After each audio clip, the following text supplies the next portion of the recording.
distinguished chief guest, Dr. Anusuzzaman Choudhury, Special Assistant to the Chief Advisor, Minister of Finance, MCCI President, PRA Chairman, colleagues from MCCI. Very good afternoon.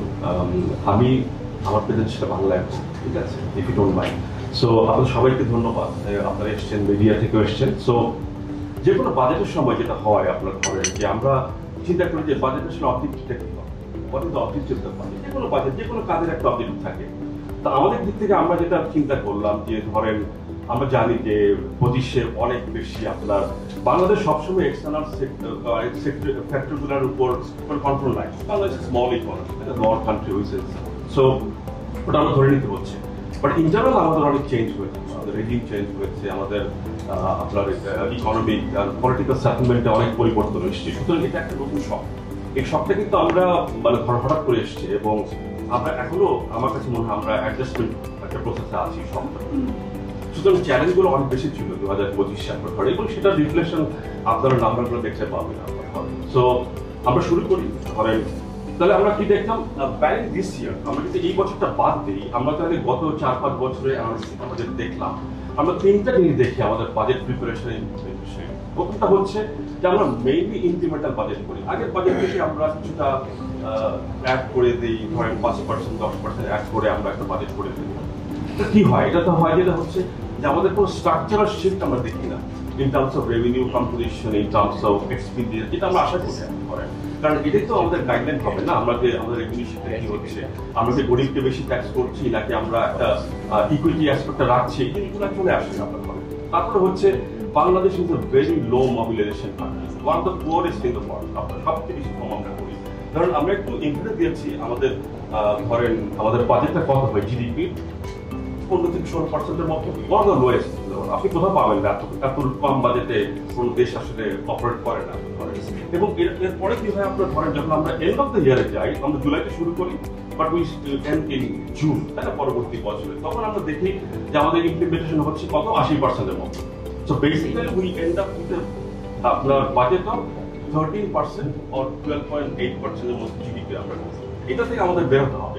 ধরেন it's a very tough task. আমরা অনেকদিন ধরে দেখছি আমাদের এই ট্রেন্ডটা এখন আস্তে আস্তে আরো বাড়ছে।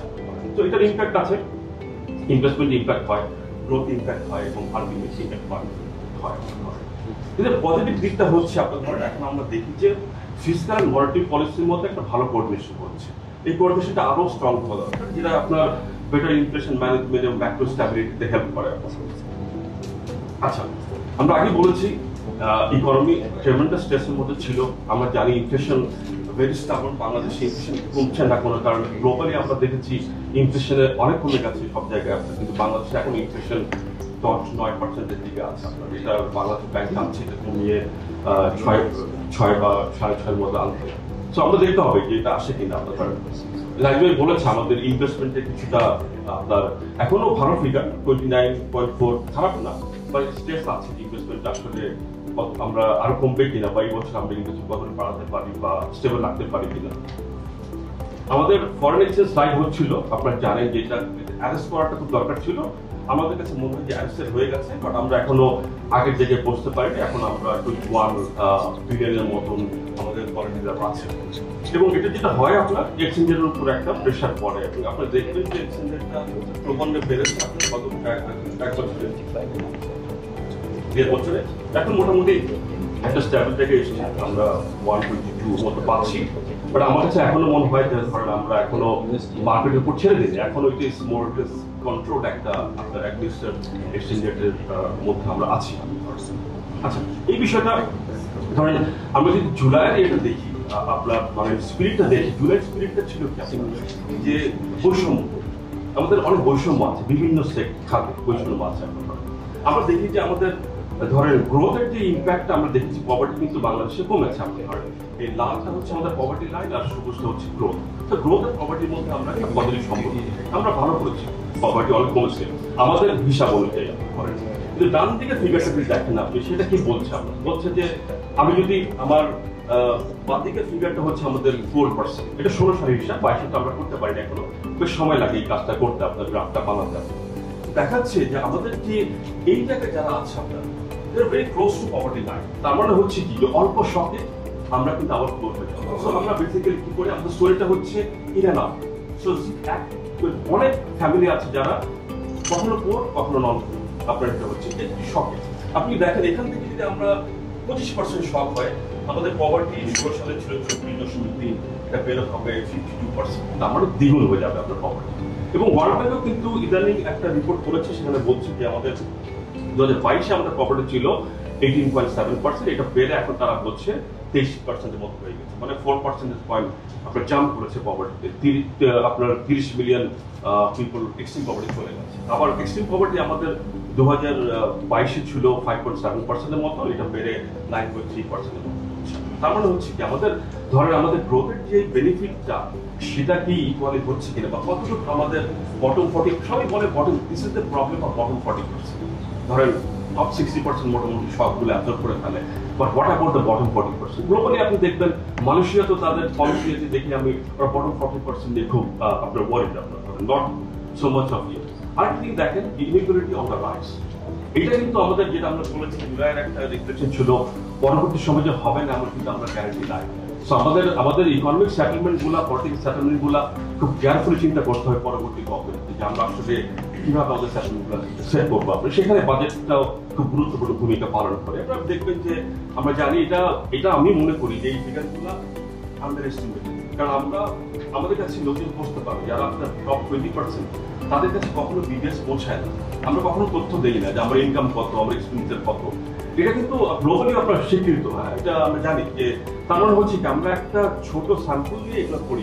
তারপর দেখেন আপনি যে আমাদের বটম 50% মাত্র 19% ইনকাম শেয়ার করে, বাকিটা টপ 1% তো অনেক বেশি ইনকাম আমরা শেয়ার করছি। আমরা তিনটা মেজার করি, সবচেয়ে ইম্পর্টেন্ট মেজার হচ্ছে আপনার জিনি কোফিশিয়েন্ট, যেটার মাধ্যমে আমরা ইনইকুয়ালিটি মেজার করি। সেখানে আপনি দেখেন আমাদের তিনটা মেজারমেন্ট আছে, কনজাম্পশন মেজারমেন্ট, ইনকাম এবং আপনার ওয়েলথ মেজারমেন্ট। এবং আপনি দেখেন দুটাই সব বেড়েছে, 16 সাল থেকে 22 সালে সব বেড়েছে। এবং ওয়েলথ মেজারমেন্ট তো অনেক সাংঘাতিক ব্যাপার, 0.8, 0.4 এর কাছে। এই মেজারমেন্টটা 0 to 1 এর মধ্যে হয়। যদি আমরা 1 এর দিকে যাই তাহলে হচ্ছে আমরা খারাপের দিকে যাচ্ছি, আর 0 দিকে আসি এটা বেটার হচ্ছে। সুতরাং আপনার চিত্র দেখে বুঝতে পারছেন যে এখানে আমাদের খারাপের দিকে যাচ্ছে। সুতরাং আমাদের এক্সপেকটেশন ছিল এই বাজেটে, যেহেতু ইন্টারিম গভর্নমেন্ট কাছে এক্সপেকটেশন অনেক বেশি ছিল যে আমরা ইকোনমি স্টেবল করতে হবে, কারণ প্রায়োরিটি ম্যাক্রো স্টেবিলিটি না থাকলে মাইক্রো ইম্প্যাক্ট গুলাও আপনার ভেঙে যায়, নষ্ট হয়ে যায় আপনার। কিন্তু অ্যাট দ্য সেম টাইম আমাদের কিছু বীজ বপন করবো আমরা, যে আমাদের ইনইকুয়ালিটিটা কমানোর জন্য আমরা কি করছি, আমাদের স্টোরিগুলো দেখি একটু। সো আমরা যদি এটাও দেখি, ইউথ আনএমপ্লয়মেন্ট অনেক হাই, এবং দেখেন আপনি 22-এ 13 থেকে ডাবল হয়ে গেছে ইউথ আনএমপ্লয়মেন্ট। আমাদের হায়ার এডুকেশনের একটা বিশাল সমস্যা আমরা দেখতে পাচ্ছি, যেটা নাসিম মঞ্জু সবসময় বলে যে বলতে ভাই আমরা লোক পাই না, আপনারা পড়াচ্ছেন কিন্তু আমরা লোক পাই না। সুতরাং সেখানে একটা ব্যাপক আপনার ইন্ডাস্ট্রি এবং আপনার এডুকেশন মধ্যে একটা মিসম্যাচ হয়ে গেছে। এবং আমরা যদি দেখি যে আমরা কোথাও না এরকম ইউথটা কত 31%, সাংঘাতিক নাম, তাই না? আপনার এটা গ্লোবাল একটা সমস্যা, কিন্তু বাংলাদেশের আর বেশি। এবং আপনি দেখেন নারীরা কত 62%, যারা কোথাও নাই আপনার ঘরে। So they are waiting for possibly marriage বা ম্যারেজের জন্য ওয়েট করছে আপনার। পুরুষদের ক্ষেত্রে অনেকটা কম, 19% মতো, বাট দিস ইজ আপনার অ্যালার্মিং ফিগার। এটা আমি যদি ম্যারেজ না করতে পারি তাহলে কি আশা করতে পারি 23 সালে আরো বাড়বে। So it is alarming figure, যেটা আমরা কাজ করছি আপনার কথা। তো আমরা যদি বাজেট থেকে আসি, এই পরিপ্রেক্ষিতে বাজেটটা আমরা কত করেছি 7.9 ট্রিলিয়ন। এবং আমরা বলেছি আমরা আমাদের কাছে মনে হয় যে এবার আমরা ইনক্রিমেন্টাল বাজেট থেকে সরে এসেছি। আমরা কিছুটা কনজারভেটিভ, কিছুটা বাজেট কমেছে আগের তুলনায় আপনি ধরেন, বাট এখানে আমাদের দেখা যাচ্ছে যে আমাদের রেভিনিউ টার্গেট হচ্ছে 5.6 ট্রিলিয়ন, এবং তার মধ্যে 88% আসবে আপনার এনবিআর রেভিনিউ থেকে আপনার ধরেন, এবং আমাদের এই বিনিয়োগ হবে বাকিটা। আমরা বাজেট ডেফিসিট অনেক লো ধরেছে, ভেরি কনজারভেটিভ বাজেট ডেফিসিট ধরেছে 3.6%। বাংলাদেশে একটা রুল অফ থাম আছে, আমি মনে করি মিনিস্টার ফাইন্যান্স যেটা ফলো করে 5% বেশি হবে। আমরা 5% বাজেট ডেফিসিট 3.6। আমাদের বরংটা কিভাবে হবে? বরংটা আমরা ধরেন আশা করছি যে আমরা ফরেন বরং হবে প্রায় 1 ট্রিলিয়নের মতো, বাকিটা ডোমেস্টিক খরচ। এখানে যেটা জোরটা হচ্ছে সেটা হচ্ছে যে আমাদের মানে ধরেন আপনার ব্যাংক বরংটা আমরা 25% কমানোর চেষ্টা করা হচ্ছে গত বছরের তুলনায়। এটা একটা যদি করতে পারে এটা পজিটিভ একটা ইম্প্যাক্ট হবে, ক্রাউডিং হবে, প্রাইভেট সেক্টর ক্রেডিটটা বেড়ে যাবে এবং আপনার একটা গ্রোথ ইম্প্যাক্টটা আমরা দেখতে পারি।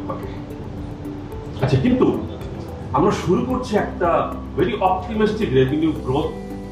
দেখেন আমাদের গত কয়েক বছর রেভিনিউ গ্রোথ কত ছিল? 10%, 12%। এই বছর কত হবে? 4%-এর মতো। সেখানে আমরা ধরছি 33% থেকে কনজারভেটিভ হিসাবে, আর 26% হবে আমরা অপটিমিস্টিক। জুনের ফিগার আমরা পাইনি এখন, তো জুনে যদি আমরা ভেরি আপনার রেভিনিউ কালেকশন ভালো হয় তাহলে এটা 26%-এর মতো হবে। আমরা শুরু করছি যে 26% আমাদের রেভিনিউ গ্রোথ হবে এই বাজেটে। এটা কতটুকু রিয়েলিস্টিক? এটাই আসলে বাজেটের হার হচ্ছে আপনার রিসোর্স এনভেলপ, এবং তার একটা বড় অংশ আসবে আপনার রেভিনিউ থেকে। এখন আপনারা বুঝেন যে রেভিনিউ আমরা এটা করতে পারবো কিনা। যদি পারি, এটা করার জন্য যে ধরনের অ্যাডমিনিস্ট্রেটিভ রিফর্ম বা রিফর্মগুলো দরকার সেগুলো আমরা আসলে দেখি না এখন।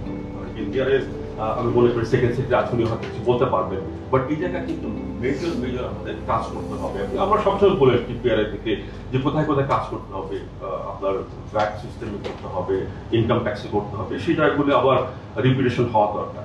আরেকটা ইন্টারেস্টিং ব্যাপার দেখেন যে আমাদের এই বছর মানে যদি আমরা 25 সালের এস্টিমেট দেখি, আমাদের ট্যাক্স রেশিও কমে আপনার 7-এর কাছে চলে এসেছে, ক্রমান্বয়ে কমছে আপনার ট্যাক্স টু জিডিপি রেশিও। তার মানে হচ্ছে কি আমাদের রেভিনিউ সাইডে আমরা ক্রমান্বয়ে খারাপ করছি।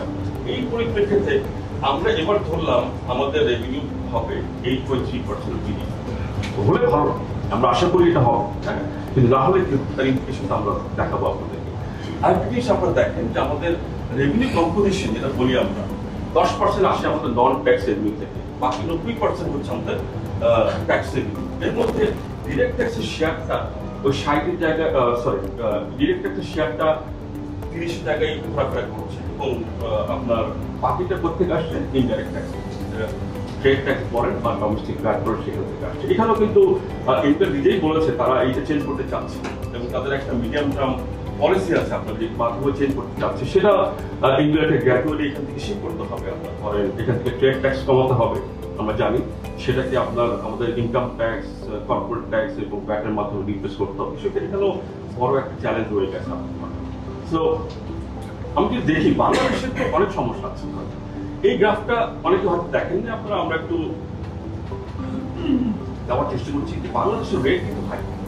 আপনি কর্পোরেট রাতটা হচ্ছে বাংলাদেশ, আপনি দেখেন কতগুলি কান্ট্রির তুলনায় আমাদের corporate tax rate one of the highest, তাই না? কিন্তু আমাদের tax collection one of the lowest. মানে কি হচ্ছে? আমরা প্রোডাক্টিভ, আমাদের productivity of corporate tax collection is one of the lowest. Similarly ভ্যাটে দেখেন আমরা কিন্তু ওয়ান অফ দ্য টপ, তাই না? 15% ভ্যাট আমাদের হচ্ছে আপনার, কিন্তু আমাদের কালেকশনটা দেখেন আমরা ভিয়েতনাম অনেক কম রেটে, 10% রেটে অনেক বেশি কালেকশন করছে। আপনার এই ফিলিপিন্স, এই সবগুলো কান্ট্রি আমাদের থেকে বেটার করছে। নেপাল, ইন্দোনেশিয়া, ফিলিপিন্স, ভিয়েতনাম আমাদের থেকে কম রেটে তারা বেশি ভ্যাট কালেকশন করছে। সো আমাদের কি হচ্ছে যে আমাদের অনেক এক্সামশন রয়ে গেছে, আমাদের অনেক আপনার ধরেন এনফোর্সমেন্টের অভাব, লো কমপ্লায়েন্স আছে, যার ফলে আমরা কিন্তু একটা আনপ্রোডাক্টিভ বা লো প্রোডাক্টিভ আমাদের ট্যাক্স রেজিম আছে। এখানেও কিন্তু আমাদের ব্যাপক আপনার চেঞ্জগুলো করতে হবে। সো এনপিআর কে বা আমাদের ট্যাক্স পলিসি যারা ডিটারমাইন করে তাদেরকে এই জায়গাগুলোতে ভালোভাবে কাজ করতে হবে। আর একটা নতুন জিনিস আমরা দেখলাম এবার ধরেন যে আমাদের মানে রেভিনিউ সাইডের অপোজিটে কি আমাদের এক্সপেন্ডিচার। এখানে আমাদের দুটো আমরা মেজর এক্সপেন্ডিচার দেখি, একটা হচ্ছে অপারেটিং এক্সপেন্ডিচার, আর একটা হচ্ছে আমাদের ক্যাপিটাল এক্সপেন্ডিচার বা অ্যানুয়াল ডেভেলপমেন্ট। অপারেটিং এক্সপেন্ডিচার আপনি দেখবেন 4টা জিনিস ডমিনেট করে এবং সবগুলো ইনইলাস্টিক। মানে হচ্ছে কি, আমার রেভিনিউ না থাকলেও আমাকে এগুলো খরচ করতে হবে, এটা কোনো উপায় নেই। আমি অন্য জায়গায় কাজ করতে পারি, আমি হয়তো এডিপি কমাতে পারি, যেটা আমাদের পরিকল্পনা। তো আমাদের ডিগ্রিজ অফ ফ্রিডমটা হচ্ছে এডিপি। আমরা যখন রেভিনিউ আমরা আর্ন করতে পারি না, ডেফিসিটটা আমরা ঠিক রাখতে চাচ্ছি, তখন আমরা এডিপিটা কাজ করি। আপনারা এটা দেখবেন আপনার ট্রেন্ডটা। 4টা জিনিস দেখেন, wage bill, goods and services সরকারি চালানোর জন্য, সাবসিডি, ট্রান্সফার এবং ইন্টারেস্ট পেমেন্ট। এখন দেখেন গত কয়েক বছরে এটা বেড়ে বেড়ে আপনার রেভিনিউর অলমোস্ট 97% হয়ে গেছিল। যার মানে হচ্ছে যে আমাদের অ্যানুয়াল ডেভেলপমেন্ট প্রোগ্রাম, আমাদের ফিসক্যাল স্পেসটা ক্রমান্বয়ে কমে গেছে, এবং 2025-এ আপনি দেখেন এটা কিন্তু 100%-এর বেশি চলে গেছে। So that is alarming, that 108% হয়ে গেছে।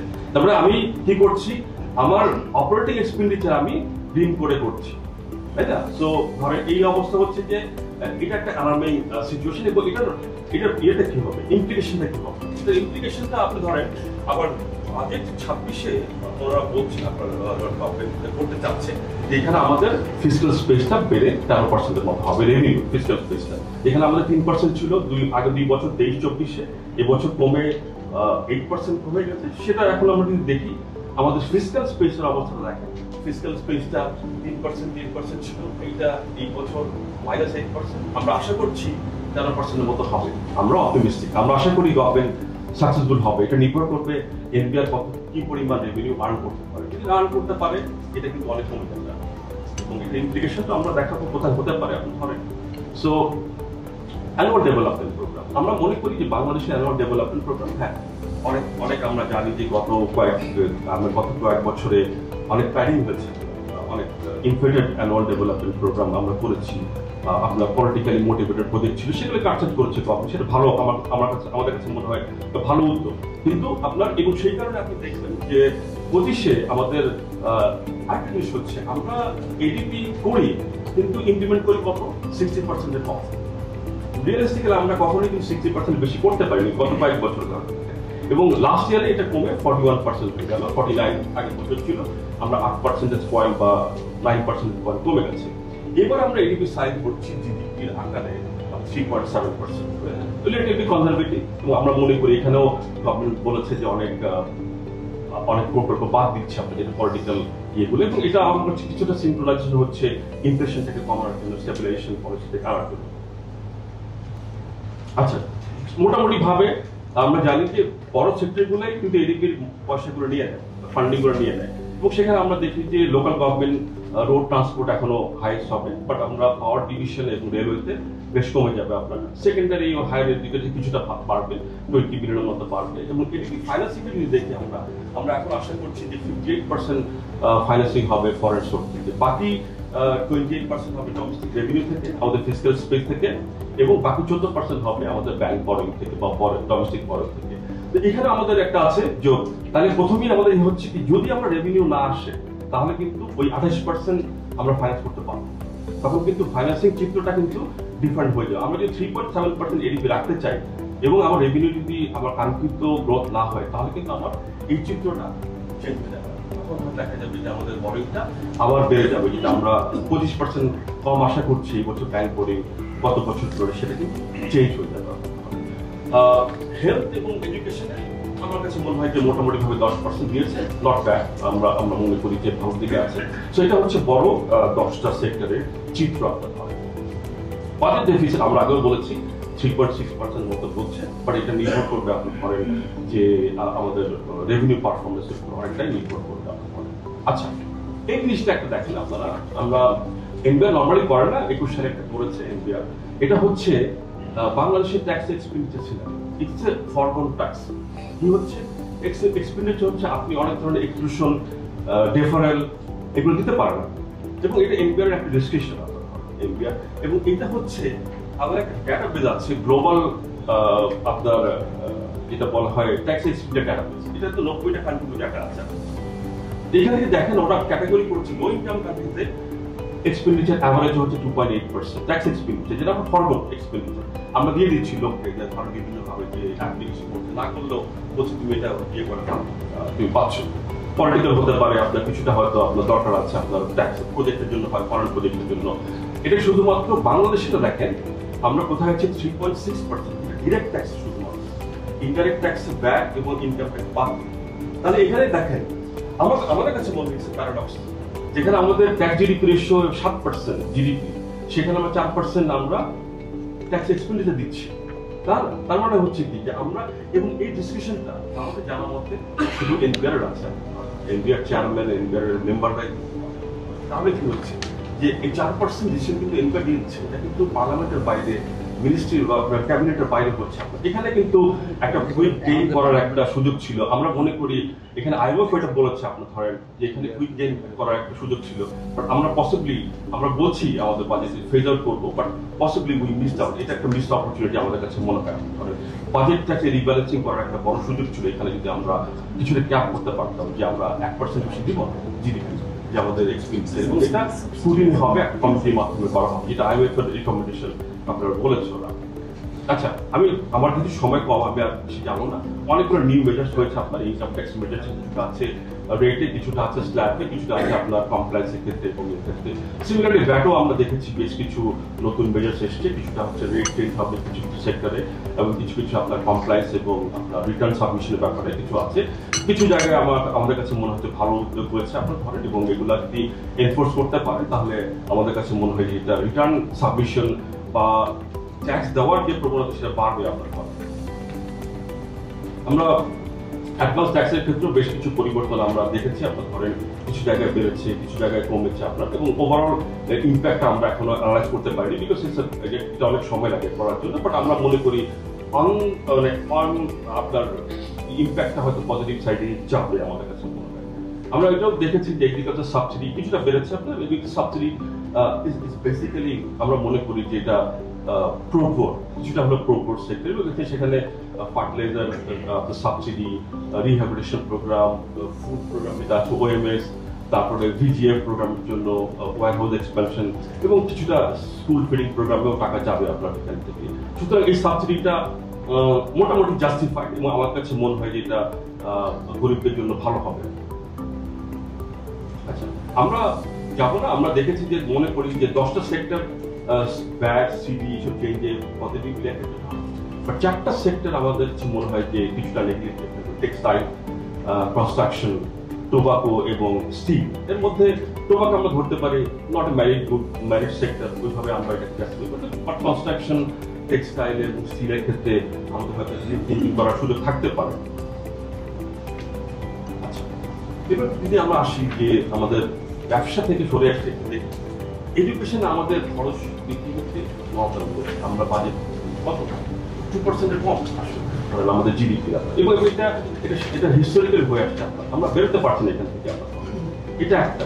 দ্বিতীয় হচ্ছে হেলথ, পুয়ার পারফরমেন্স আর পুয়ার অ্যালোকেশন, এটাও আমাদের খুব কম আপনাদের, এবং এটা ফল্ট দেখেন আপনি আমাদের আউট অফ এক্সপেন্সেস ক্রমান্বয়ে বেড়ে যাচ্ছে। তার মানে আমরা নিজের পয়সা খরচ করে, সেটা গরিব হোক ধনী হোক, ধনীরা অনেক সুন্দর সুযোগ আছে, ওরা বেড়ে যায়, কিন্তু গরিবটা কিন্তু হেলথ শক হলে কিন্তু ওরা গরিব হয়ে যায়।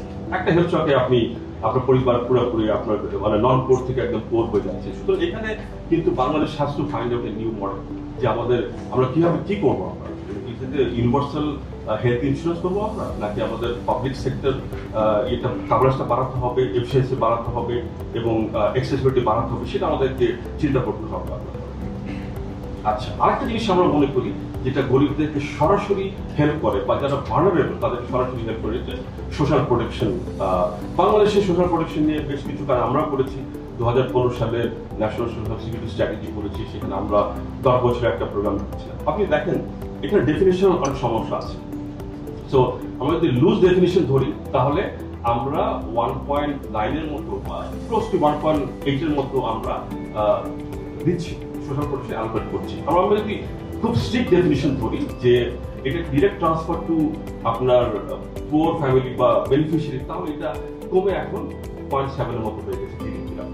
আরেকটা জিনিস আপনারা দেখেন তার দিকে যে আমাদের যে আমরা এখন লাইফ সাইকেল সোশ্যাল প্রোটেকশন বলি আমরা, সেখানে কিন্তু আমাদের প্রোগ্রামের মধ্যে আমরা সবচেয়ে কম করেছিল চিলড্রেনের, বেনিফিশিয়ারি সবচেয়ে কম, কিন্তু এটা সবচেয়ে বেশি করা উচিত। চিলড্রেন আর দ্য ফিউচার, এবং ওখানে আপনাদের থিওরি কি বলে, আমি যদি সবচেয়ে কম ইনভেস্ট করি মানে 0 to 4 এর মধ্যে, তাহলে সবচেয়ে বেশি বেনিফিট পাবে না। The benefit will be $1 খরচ করলে বা $1 খরচ করলে তার বেনিফিট হবে 10-এর বেশি। So the cost benefit ratio is around 10, $1 খরচ হবে, সেটা আমরা একটু কম করছি। এখন কিছুটা নতুন প্রোগ্রাম হচ্ছে স্কুলেও আমাদের বেনিফিশিয়ারি হাই, যেহেতু আমরা আপনার স্টাইপেন্ড প্রোগ্রামের জন্য, বাট এখানে একটা মিসম্যাচ আছে যে আমরা ওল্ড এজ অনেক বেশি। সুতরাং এখানে একটা ব্যালেন্সিং ইস্যু আছে। আরেকটা জিনিস হলো আমাদের এক্সক্লুশন এরর অনেক হাই, মানে আমরা যে বেনিফিশিয়ারি তাকে ধরতে পারছি। এটা কারণ হচ্ছে আমরা আমাদের প্রোগ্রাম ম্যানেজমেন্ট খুব কম খরচ করি, 2-3%। গ্লোবালি কত বলে 7 to 8% লাগে খরচ করতে। সুতরাং বাংলাদেশে এখনো একটা আপনার চিন্তা ভাবনা করার দরকার আছে যে আমরা আসলে আমাদের প্রোগ্রামগুলোকে ম্যানেজ করতে চাই কিনা ভালোভাবে। না করতে পারলে আমাদের কিন্তু এই অবস্থা। আরেকটা জিনিস দেখেন এখানে ডান দিকে, আমার কাছে আমার একটা আপনার প্রিয় চিত্র, সেটা হচ্ছে যে আমরা যদি আমরা একটা লাইফ সাইকেল দেখি মানুষের, তাহলে আমাদের পোর যারা আছে তাদেরকে আমরা ট্যাক্স, ফাইন্যান্স, সোশ্যাল অ্যাসিস্ট্যান্স দিচ্ছি, এটা এখন 20% থেকে 30%। সো দে আর মোরলেস, আপনি বলতে পারেন যে অনেকেই বলে যে ধরেন আমাদের টোকেনিজম, আমরা 800 টাকা 850 টাকা দিচ্ছি, এটা বেশি না, but still they are getting something.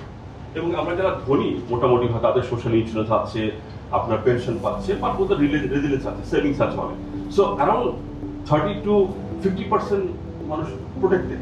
কিন্তু what about the missing middle?